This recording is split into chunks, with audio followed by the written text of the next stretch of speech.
It's 3 p.m. on Highway 19 in Pinellas County, Florida, where police respond to an alleged hit-and-run road rage incident that has left a 24-year-old woman fighting for her life. So she was right here?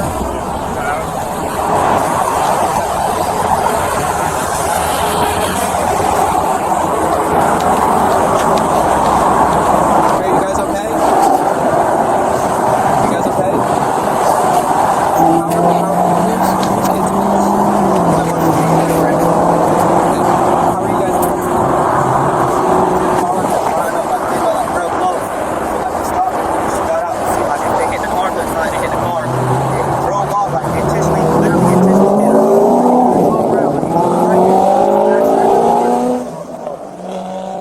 Victim's family members tells police he was in the car when another driver allegedly crashed into the victim's vehicle, leading to her pulling over to check for damage.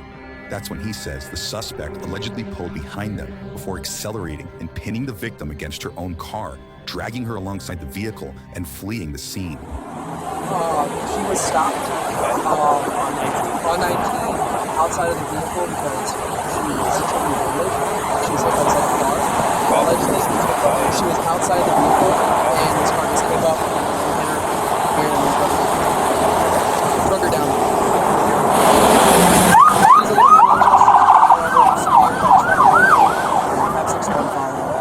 So we're going to keep this shit down. According to a criminal complaint, the 24-year-old woman who ultimately survived the alleged attack suffered multiple injuries, including a fractured pelvis, fractured tibia, and multiple lacerations.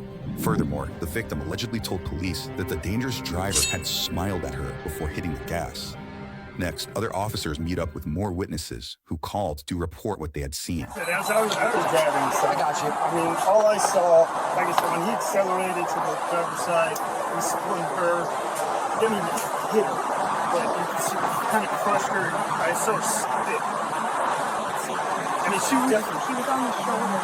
But there was enough input to get around the side of her. Was she walking when you hit her? Or she was out of her car. The car was broke down. The car was stopped in the left lane. I think I mentioned that. So I was able to go around the room on that folder to go around. Struck her and she rolled fast. Because it seems like you have a pretty damn good recollection of what happened. I know you have a picture of it. Armed with a photo of the 2016 Jeep Wrangler allegedly used in the crime and license plate info, it doesn't take police long to identify the suspect as 57-year-old Boris Twillman, a local scuba diving instructor. Yep, it's the same one that I found. You said that the car was stopped in the left lane? yes. Where was the Jeep? The Jeep was right behind him. There was commotion. I'm driving. All of a sudden I see a commotion. She says, "Look out, watch out." So I'm backing up. Right. Okay. And so that person was behind the Jeep was behind the stopped car. She was out of her car. And then when he went around, like I said, caught her, tipped her, spun her around. About how long was he behind her? I would say 10 seconds. So it wasn't like they just came to a stop, or she just got out the car. No. So like she was already out the car already. I think so. I mean, like, That changes. It looked like I didn't see it. Anything. Yeah.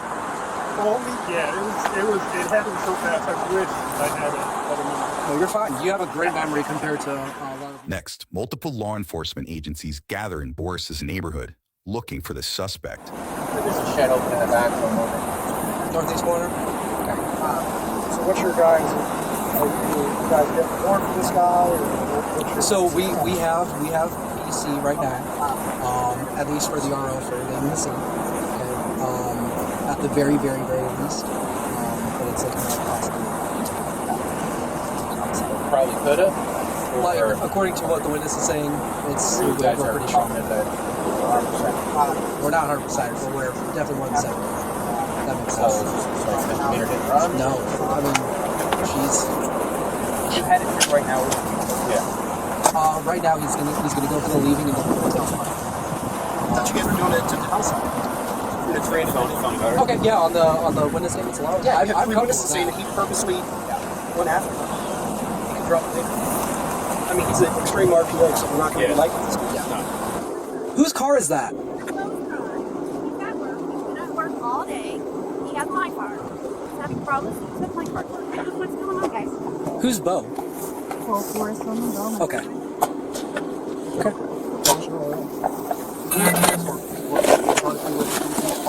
However, Florida's conducting an investigation into something that occurred in their city. Okay. I have very limited information on that, so I will let them speak with you further. So That's I don't fine. want to give you bad info. Yeah. So, real quick, do you give us consent to go and search your house for Boris?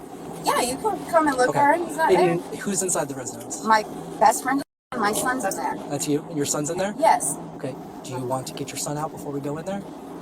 We prefer to be able to check the house with Yeah. no animal vehicle inside. So that's fine.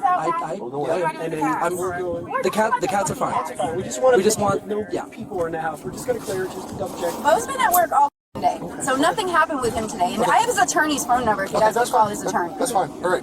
Actually, I don't give you guys the consent to search my house. If you want to come and look for Bo, that's fine. We're He's not gonna there. go in any drawers or anything. I don't give a shit about that. I don't care about that. Okay. I just know my f***ing rights. So I don't give you the consent to search my house. He is not there. Okay, so you're withdrawing consent. Yeah, don't Okay, no problem. he's not there. No problem. But Then you, don't I will. worry about I can bring you in though. I'm happy to bring you in so you can see he's not there. But you're not search consent. I'm not giving you consent to myself. I have an attorney's number you can call if you want to talk to Bo. But I'm honest. I'm not no bull, guys. He's been at work all day, so I don't know. Okay. There's no incident with Bo. I know he is. You're not gonna open it if we come over and look at the car, right? Yeah. He hasn't let me know.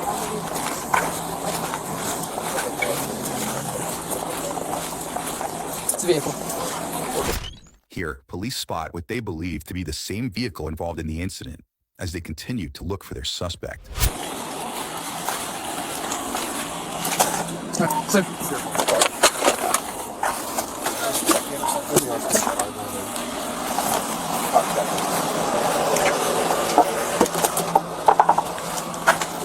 I'll take that. Yep. So we're gonna keep that. Do you want to? I'm not giving you consent to search my house. Okay. If you want me to walk you through to see if he's there, I'm happy to. Sure. Okay. Let's do that. Okay. Please, thank you. I'm not trying to get in arguments or anything. I'm trying to work as much as we can.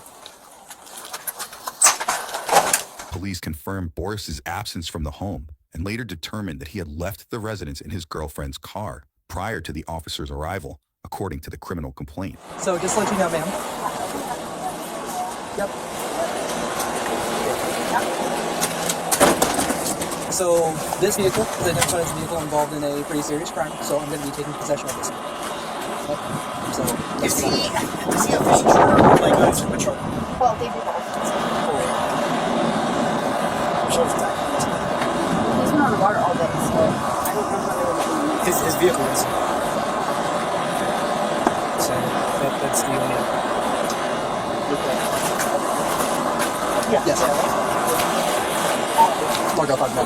Well, I have I can't let you guys just take his car. It's not mine. No, I know. Because it was used in the commission of a crime. How do you know? You don't have proof of I do. that. Around 3 hours pass before Boris is tracked down and taken into custody. You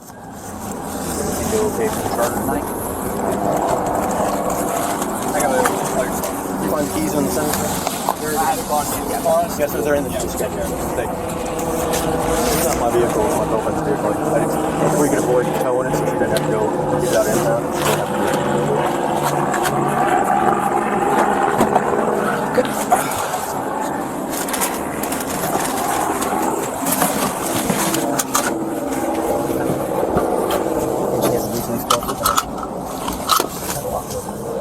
Go ahead and spin around towards me. I'm not threatening. I'm not.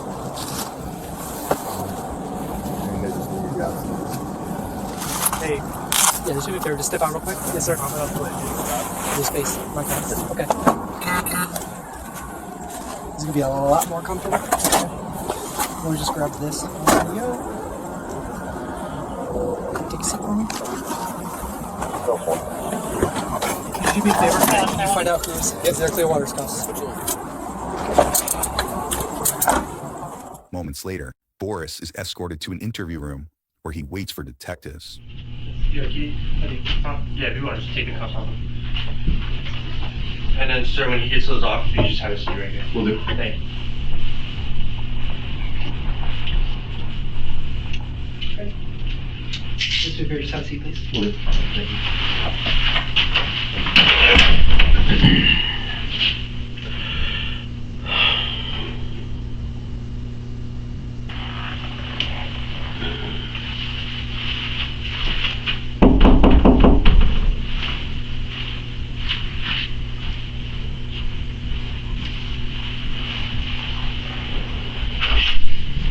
Any chance I could use a restroom? Absolutely.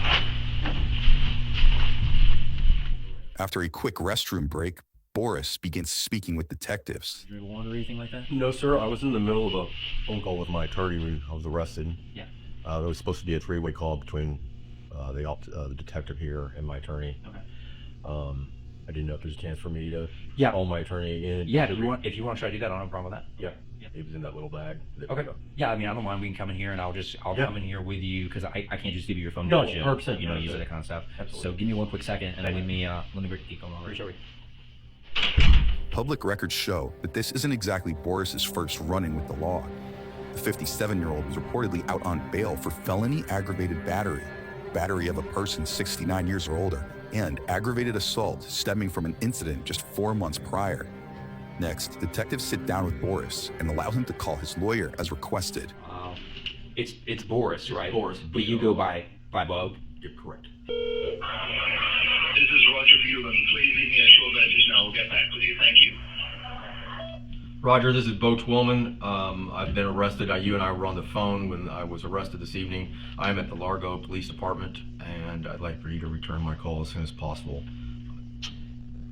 When he calls back, we'll answer it for you if you're okay with that. You bring the phone right in. Okay. And then that way, Yeah, just make sure the you can ring's chat. on here. And So, you know, I'll just explain to you kind of what's going on, okay? So, your vehicle was involved in an incident today on US Highway 19 North. We've got a number of witnesses.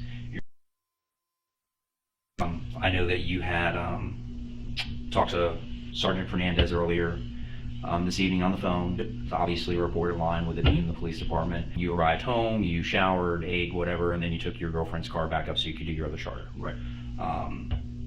So the incident with your vehicle, a female was hit and struck, and she's pretty seriously injured. She's in critical condition at Bayfront Medical Center currently. That's So, and like I said, like you want to talk to your attorney and have him with you and everything. I'm just letting you know the circumstances of the case. And things Okay. like that. So, again, I've got witnesses with your vehicle saying that the victim's vehicle had stopped, thought there may have been a crash. She got out of the car, and you accelerated and struck her. She's in critical condition. Oh my God. So that's where we're at. So that's why you were taken in custody today. Okay. There's some other statements that was made. She was obviously being cared for by physicians, and she made some numerous statements about she didn't know why you did this to her, and she made mention that you had smiled at her and then accelerated towards her and things like that. So we obviously want to get your account of the incident and kind of find out what's going on. Sure. So hopefully Mr. Feuderman will call back so we can have that conversation and things like that. Now, Boris is given a second chance to call his lawyer before investigators inform him of the next steps.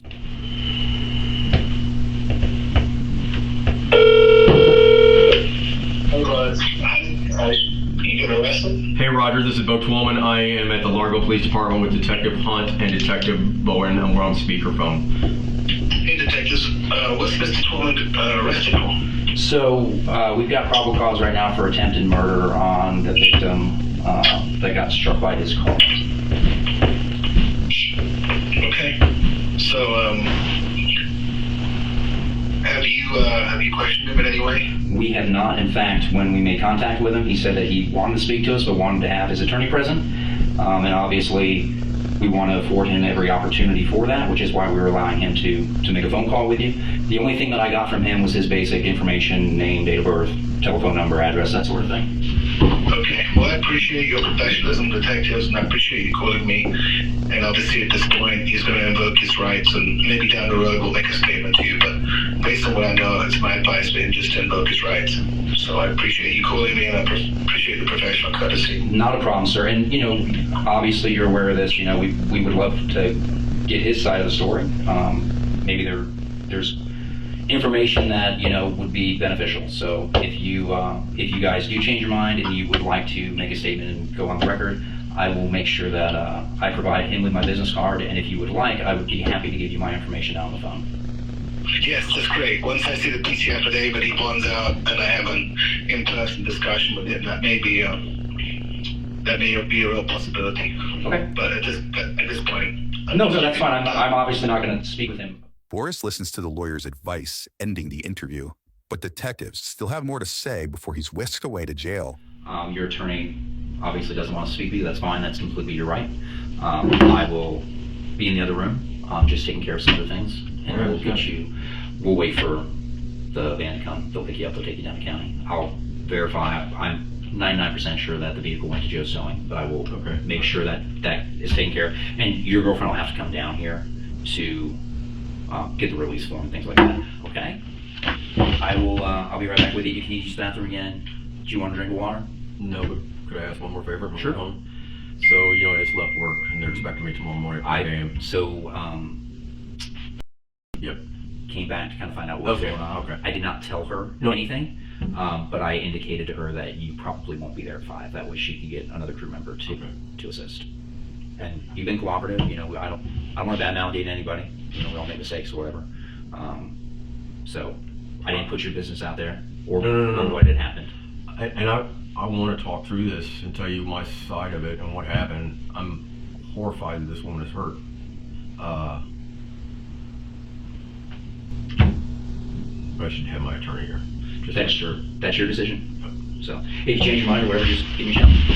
So again, we're just got to finish up some paperwork stuff, and we'll get you transported. Okay. And again, if you need that return, or you want to Where's the best place for this? Just put it in my pocket and keep that? Okay. Keep it in your pocket. And then they should let you keep the piece of paper. And you don't want anything to drink or anything like that. You're fine. That's first. Thank you. Okay. Hello, Mr. Twillman. The van's here. It's downstairs. We gotta put the cuffs on you just to walk you through, and then they'll put them in front of you. Okay. Okay. All right. Stand up. Go ahead and stand up. Yep. I just have a piece of paper in my pocket. That's all I got. Okay. Yeah, that's fine. And you had $50. Boris was booked for attempted first-degree murder and leaving the scene of a crash involving serious bodily injury. Court records show the 57-year-old later pleaded guilty to the lesser charge of aggravated battery with a deadly weapon and leaving the scene.